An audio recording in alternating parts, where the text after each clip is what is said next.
Okay, so now we get to dive into a lot of the topics we've been talking about all day from a slightly different perspective. We have a great set of panelists to do that with. Let me just introduce them all to you. First, Bernard Su, Vice President of the Enterprise Robotics Program at Changi Airport Group. Previously had a number of other positions at Changi, including Vice President of Innovation and others. I guess actually they changed the order from what was on the program. So the next one is Oliver Kwan, the founder and CEO at Motion G, developers of an AI-powered software platform for engineering, also a serial entrepreneur with multiple tech startups. Then we have Heidi Weil, CEO of Vinti, a company that makes autonomous robotic vehicles, also a serial tech entrepreneur. And Alok Prakash, whom you've seen a number of times already today, the CTO and scientific director of M3S, and has done various jobs at ST Engineering and other things before that. So welcome to all of you. What we're going to do now is let each of the panelists have about 3 minutes to make an opening statement. Would you like to start, Bernard? Hello. I think there was I was preparing according to the question you asked, which is a bit kind of like... you want me to read the question I asked? That's okay. I can read it out as what I can remember. Kind of like, is there, in our experience of dealing with AI, is there any lessons that we would like to share with anyone? And, I thought about two, but maybe let's just start with one of them. So I think when we, at Changi and in my previous role as VP Innovation, when we start working with AI, robotics, and so forth, I think there are kind of three basic steps I realized that we need to go through and thought to share. Some of it maybe you guys may already know it, but I thought maybe a good reminder. I think the first part when we always go through applying AI is we think of what is the incumbent way of doing things. And we try to use the AI or the robotics to replicate exactly that. It's very natural, even after it's done and on hindsight, like, why do I follow that? So that's the first step, all right? And I think it's something that's very intuitive and it's very natural for everyone to do that. And for me, I also think it's almost a necessary step to even do it because that kind of set the reference. But in doing that, I think we also recognize that there is a bit of, there is a lot of inherent constraints and limitations or even mindset that we inherited from a human way of doing things. All right, and maybe I use a simple concept. All right, say cleaning the floor at home. All right, before the robotic cleaners they see at home, you're like, okay, yeah, I used to sweep the floor maybe half an hour a day. For some here with bigger houses, maybe a lot longer time, but half an hour, let's say. And you were thinking about, okay, if I have a robot to do that job, what will it be? When I was growing up, and this tells a bit of my age, there's a cartoon called Jensens, yeah, and they have a robotic so-called housekeeper, I think, literally came and with a broom and he sweeps around. But you can see that now the robotic cleaner that you have at home is very different from that. There's no legs, there's no eyes, there's no arms. It's a vacuum cleaner. So it really comes to the second step. And the second step, I think it's a bit of key. It's kind of like, if I borrow your term of superminds, zoom in and zoom out. And this is the zooming out part, okay? You have that process where you replicate, you try to use the AI or the robot to replicate what the human does. And then after the step two, you forget about all that. And you said, okay, if I have no constraint to start with, and you ask questions like, why must my robotic sweeper have legs? Why must it be 1.7 meters tall or whatsoever? Why must it have arms? And we are applying this. Even at the conversation at our table yesterday, we were talking about aircraft interior cleaning robots. And we're thinking, why must we clean the floors between the seats by accessing it from the aisles? What if the robot is small enough that it can just run along the seats and the length of the plane direction, for example? So it changes the whole thing. And that's step two, really kind of like, could we zoom out, ask some questions of why must we do it like that? Almost like kind of forget we have something and start from clean slate. And step three is really after you've done that, there is a step that we need to really redesign the process or even the job redesign. So I was very happy when I got the robotic cleaner in my home. I thought, oh wow, cool, I save half an hour every day. Then I realized, oh no, I have to change the water, I have to empty the dust bag, I have to do this. Yes, I don't have to pick up the broom anymore. I do overall save less time. I do save time. It now takes maybe average 5 minutes a day, kind of thing. But you need to redesign. You need to retrain your staff. You need to retrain. You need to redo the process. You know, I don't have to do it every day. I maybe do once a week, for example. So I've not come across an example where you really can just plug and play exactly what it was with the new example. So I think it's really these 3 steps, and many people know this already, just as a gentle reminder. Yeah. Great, great. Actually, I'll read for the audience the questions that I sent you all to remind all of you, and so that you'll know what they're answering. The questions I asked were, based on your own experiences with using AI in organizations, what lessons have you learned that you think might be useful to others? That's the question you answered. I also asked, what are your biggest hopes and biggest worries for AI in the future? So some of you may be going to answer that question too, but whatever you want to say is fine, actually. Oliver. Very quick, for the first question, we are really looking at the problem, see AI for engineering. Why we look at the problem is that's the biggest human activity. That's roughly $45 trillion a year. GDP about 36% globally. And the human brain is really not scaling well. And as we have a long, I would say, runway, and from primary school all the way to, hopefully you can get graduated from MIT, right, with PhD. So this is pretty long.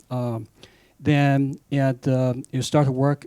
The knowledge accumulated in there, and somehow you get the capacity get limited over time.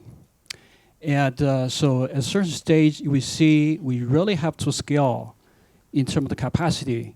That means we need a secondary infrastructure, or like we see as engineering brain, engineering intelligence as a services, and that's really power, and our brain, which is not scalable as a machine.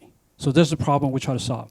We try to build like a 100 million virtual engineer really to take on different tasks. And related to the issue we saw is very surprisingly, I just noticed, some area, if we crack it, the cost has come down dramatically. So basically, the assumption is I learned it through the process is, I also mentioned it to a client, is the intelligent cost is going to come down dramatically, close to zero. So we see the primary school student today, you can write pretty good essay with GPT, right? And we see that. Also, we even see how many language models today. Their cost API close to zero now. Average, if you average out everywhere, right?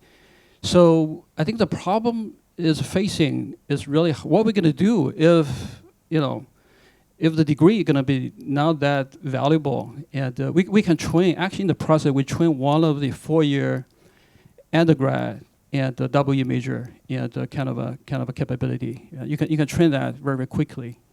And do they need 4 years? So I think that's really the lesson learned. I think the hope, I do have a personal hope. We see most of the very experienced engineer, and all the way to 65 when they retire. So could we somehow download that knowledge? Because I read, Tom's book, that's perfect book, and Supermind, and I learned a lot from that. But I can imagine there's a lot of other stuff in Tom's brain. And so there can be 1% come into the book. It's all in the book. Yeah. So how we can really see most of experience, right? How we can download more of that can be reusable. And so the younger generation basically can leverage on that. And I think that would be, the best wishes. The worry, I think the worry, I do see the general public concern, feeling really powerless, and where they're also going to be insecure in this kind of a fast-paced development. And hopefully there's a solution to that. I don't know what the solution is, but I do worry about that because people felt, well, this thing moving so fast, I really cannot keep up with. Okay, great. So far we've heard about how you need to rethink the process, not just automate whatever we did before. We've heard about how you need to download more from our brains into AI. Let's hear next from Alok. I'm going to do Heidi last because she wants to show a video. Alok, what are your answers to the questions? Thanks, Tom. So first of all, I spent pretty much my entire life in academia. It just so happened that when the ChatGPT bloom was happening, I was in the industry. So I'll speak from that point of view a little bit.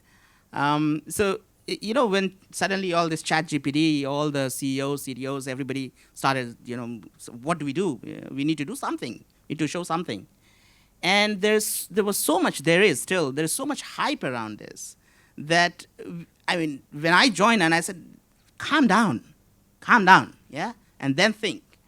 That was one thing that something really we need to take note of, to calm down, cut through the hype noise, yeah, and think of what is really possible with AI, what we can do, how you can leverage it, right? And then also understand what is possible today, what is possible 6 months down the line, and what's possible maybe a little bit further down the line. That's really important. So for example, things like, co-pilots, and we had talked about co-pilots today. Co-pilots for software development, great. They're actually quite useful right now. So use it, right? And something you said about downloading the information from probably Tom's brain, but I want to do it from all the experts' brain. What we have done over the, several decades now, is collected a lot of unstructured information, right? One of the things that happened in my company was people were doing a lot of back and forth on WhatsApp. And that had amazing amount of information. But it's just so unstructured. You can search. So I said, you know what? Let's copy paste the whole damn thing into a LLM and let query that information using LLM. Works beautifully. And suddenly all these people in the ops domain who are quite used to doing this WhatsApping have an amazing tool, right? And costs almost nothing. I wouldn't say nothing, but almost nothing. So that was very interesting. The other thing, in terms of worry, I have two. Hopes, I have many, but worry, I have two right now. The first one is people say a lot of jobs are going to be replaced in future. We need to, what's going to happen to our next generation? I'm worried about the current generation who need to adapt right now. I think some of us touched on this point of the rapid change in AI and what's that bringing into the workforce. That's what I'm worried about. How do we adapt and how do we sort of reskill and upskill and all that? And the second one is all of this sort of focus towards feeding this AI monster with GPUs and all the resources has also kind of changed our brain a little bit, just from the technology, from the computer science and computer engineering point of view. Just throw hardware at the problem. I was trained in embedded systems, right? That's my PhD training in. And we used to focus so much on how do we save compute resources. But all of that focus has gone right now. At least for the time being, it seems to have disappeared. We were having a chat with Gaurav. Sorry, I'm calling you out a bit, Gaurav. Because it's really, we echo each other on this, right? That is so important to sort of think about optimization, to not just talk about large language models, talk about SLMs, small language model, and something we can scale and deploy. Yeah, those are some of the worries. Thanks, Tom. Great. Yeah. Heidi, oh, that's right. You need to do the video, right? Yes. Do you want to say anything before we play the video? Just a little bit. Thank you very much to SMART for having me here today. I'm quite grateful to SMART because right there is my tech brain trust, and James and Scott and Damien and Simpson and Beatrix, all trained by SMART. So I'm very grateful for SMART. So we've talked a bit about autonomous vehicles this morning, and I thought that I would show you an example of AVs working today And the example shows what this panel is about, which is humans and robots working together to perform enormous amounts of work. We have a partnership with PSA. This is a container moving truck called a prime mover. And you can see up here, it's sensors. It's a robot. It's a robot that can weigh 8,000 pounds. Next slide. I can do it. Here we go. We can operate that robot to within 2 to 5 centimeters positional accuracy through the programming that we did. That is a 40-foot long trailer and a 20-foot long cab.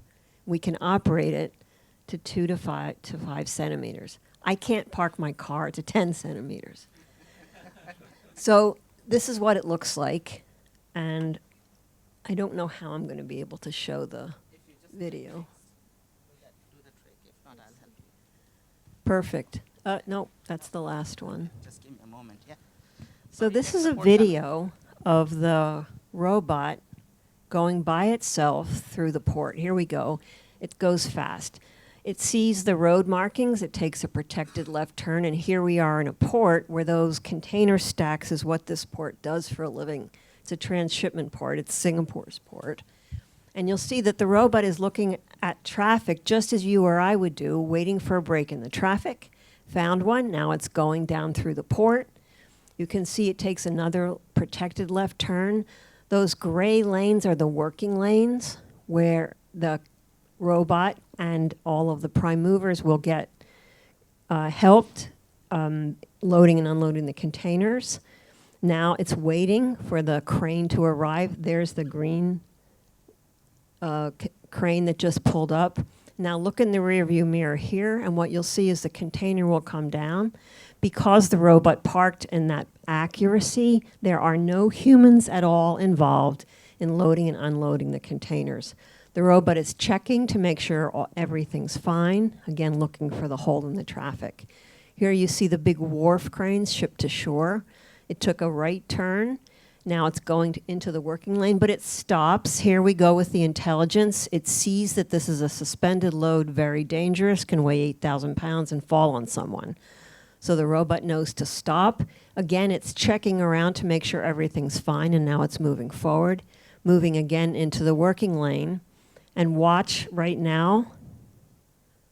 Boom. That's the 2 centimeter correction that it took to park to that level of accuracy. We also drive to that level. The crane pulls up, and you'll see the inverse going on. You'll see that red container getting taken off of the robot by the crane again, because we parked accurately, no humans at all involved in this work. So now the robot's waiting to make sure it's okay for it to go. There, it's looking at the traffic on both sides. There it goes. And now it's headed back to its berth. Here you see the ship getting unloaded. This is a big container ship, and you see all of the trucks. It takes around 25 to 30 of these trucks to unload one of those big container ships. So now we're going down through the roads. This is the busiest road in the port. And you'll see up here that there's a very wide turn for the trucks because they're so heavily loaded. Waiting again for traffic. There it goes, taking the turn. Now it's coming along and it stops. Why? It knows that that vehicle is a threat. It correctly identified it as such. The vehicle was backing up. It would have hit the robot, so the robot stopped. Now again, it's moving along. It sees the zebra crossing and stops, and then it parks itself. And so that, I just wanted to show you as a real example of AI. And the other thing is, with respect to this panel, is that this is our control room console that we put humans at. So we have 24/7 humans that are acting almost as the nanny for the robot. So when the robot runs across a situation that it can't handle, it automatically calls someone who then overviews what the robot's going to do, sets it on its course again. So I wanted to take my 3 minutes or 4 minutes to explain to you that here is a real system that's actually working absolutely according to the principles that we talked about all morning. Great. So I'm going to ask some questions now, but also I want to ask you to think about questions you might want to ask. If anybody wants to ask a question live, which we would love you to do, I'll give you a chance in a few minutes to raise your hand and ask. If somebody either in this room or in the other room wants to submit a question online, you can scan the QR codes posted on the walls. So I think all of you talked about possible ways of changing the work that humans do in conjunction with AI. You talked about a principle for picking or for deciding that. Don't just automate exactly what we do now, but rethink the whole process. The other three of you had specific examples of things. Oliver with engineering process, Heidi with the humans who are in the control room, and the robot is doing most of what used to be the real work. And Alok, I liked your example of the WhatsApp database and how easy it was to do that even with today's technology. So keeping those things in mind, I'd be very interested in your thoughts about what other kinds of changes we might see, what other kinds of new work for humans might happen in this new AI-enabled world, and what it would be like for the humans in the jobs that we've talked about already.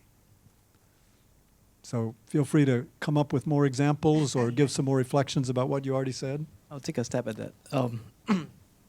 Actually, this gives me a chance to talk about my hopes and my worries about AI. Great. Well, actually, one of the things that, in a way, answering a question as well, that I hope to see is that actually, I would like to have AI and robots inclusive do jobs that we humans don't want to do. I mean, it's overstated, but I see a lot of videos online. They have robots kicking soccer balls, playing chess, dancing. I say, hey, I want to do those stuff as a human. What I want them to do is, I'm from the airport, and I think you heard from Yenling this morning, and David from SIEEC. We'd like them to help us with handling bags, for example, handling bags in rain or inclement weather, for example, handling cleaning toilets, for example. So these are tasks that I think we are at the cusp of. It is getting in the realm of possibility now. It's still difficult. At the same time, my worry is also that AI has been hyped up so much that it almost become a magic bullet for everything. But we know that actually it is in the realm right now where it's possible, and we are having experiments already in the airport to do a lot of this, and I'm sure in other industry. So I think coming to what I see that are possibilities, I think all these what I call last mile task, whether it's that human in the loop for the last mile, cleaning, loading something, or all these are things that I think the community, which M3S is part of, is working on such things, and I hope that excites people to also be part of the movement. Great. Others? Heidi? So we have had this exact situation because our robots now are working. We have order of magnitude 30 of them driving around PSA, full real-world operations. And we had to figure out who was going to be at that control station. And so we ended up using exactly the drivers who are now not needed. We trained them, we set up a whole training protocol, and we found that they were the best people to use as remote operators because they understood the vehicles intimately. And so we actually did that. And the interesting thing is that there are order of magnitude 1,000 vehicles, and they take a large number of people per vehicle to operate because of vacations and overnight and multiple shifts and all the rest of it. And so as the fleet becomes more and more robots, you can use the drivers to be remote operators. And so you don't end up having the same magnitude problem of getting rid of a whole workforce. So we have found that that has been a really nice way to implement the technology. So let me probe on that for a minute. So is the total number of drivers more or less now than it was before the robots were used? Well, our partner has been able to actually right now, with those order of magnitude 30 vehicles, we have 40 drivers that are no longer needed for those vehicles. And so some of them have become remote operators, but some of them have just gone into the pool. So we haven't had the issue yet that I was describing. But basically, what I said was the interesting part. 30 vehicles, 40 drivers, and they've been reassigned. Right, okay. Maybe I'll just make a quick Yeah. comment on this. I'll sort of build on what Heidi was saying. So I have also had some experience with AVs and AV buses in particular. And the thing that people were wondering about that, okay, maybe we do not need drivers in future, but can the drivers become customer service managers within the bus itself? So it's a change of role, like command center or within the bus. And that is required still because there are sometimes elderly, so drivers are not just doing the work of driving, they are doing some other tasks as well. So they can focus a little bit more on that, right? But then the question is, how do you sort of, this question back, sort of what we are trying to answer in T6, is how do you design those tasks that now humans have to do, which they were just on the periphery of it before, and maybe how to improve that further, yeah? They can, I don't know, they start selling things within the buses, which happens in some other countries. Cool. More money. Yeah. Yeah. Oliver, do you want anything? Yeah, I think for engineering process, we find out is the fundamental change is before the engineering process, we have to build some kind of SOP. We try to build some kind of SOP, get it stabilized, where the ERP, where the RT process. And then later I found out if we really look at the resources allocation with AI, human versus knowledge versus other virtual engineer, if they combine them together, that SOP change dramatically. And that SOP is not stable anymore because you constantly can find a much better one because your variable changed. Your human skills changed, and your virtual engineer capability through 24/7 training is getting up speed in terms of skill set. But at the same time, your workflow get much more intelligent. Try to allocate some of the tasks to different things. So we find out it's the the whole thing changed dramatically is because of when we sleep during the night, the machine's still working. So he can generate additional assets. He can generate additional insight to change the SOP.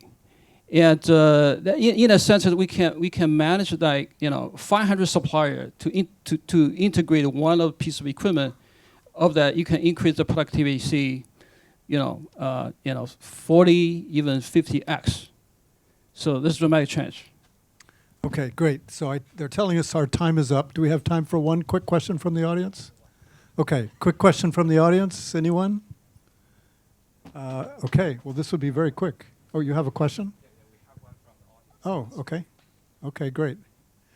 So the question says, how do we overcome the cognitive barrier to change? Most will not want to upskill if they don't have to.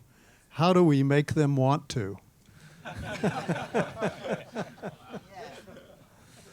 Anybody quick answers? Well, I'll take a stab at this one, I think. Because I was talking about the upskilling of the current generation. I think it's always push comes to shove, you will change. There is no choice unless you go hungry, right? Jobs are changing so fast. If we don't, we are out of a job here. So the cognitive bias, I think it comes down to penalty versus a reward. I think so. And I'll just add that in our situation, we took someone and we gave him or her a job as a knowledge worker, as opposed to a person who was using their hands. So they loved it. There we go. I have a total different view on that, Tom. The brain is not scalable. Don't fault them. And it's better to compensate with, give this guy, a tool. And people willing to do that much easy. If we changing 1% of the population, you probably give them education. If you want to change 70, 80%, give them a machine. Cool.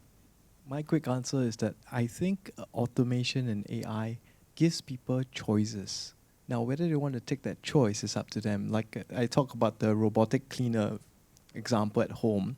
I now have a choice whether I want to just top up the water versus clean the house for half an hour. I may be Lisa, and I don't want that choice, but you know, so it's about giving the choice, and the decision is up to the human. Okay, great. So I'm not going to answer that question, but I'll leave you with one closing thought from our panel. I actually talked about this at the January meeting as well, so some of you may have heard this before, but I think one useful way of thinking about all the changes that we've been talking about all day today is to say, not that there are these robots trying to take our jobs away, but that we need to learn how to live productively with a new species of intelligence on our planet. This new species is better than we are at some things, like arithmetic and certain kinds of pattern recognition and so forth. Like some animals are better than we are at things like vision or perceiving the world through smell, like dogs. So this new species is better at some things, worse at others. I think we just need to get used to living with continually evolving other new species on our planet. So that's the thought I'll leave you with. Thank you all very much.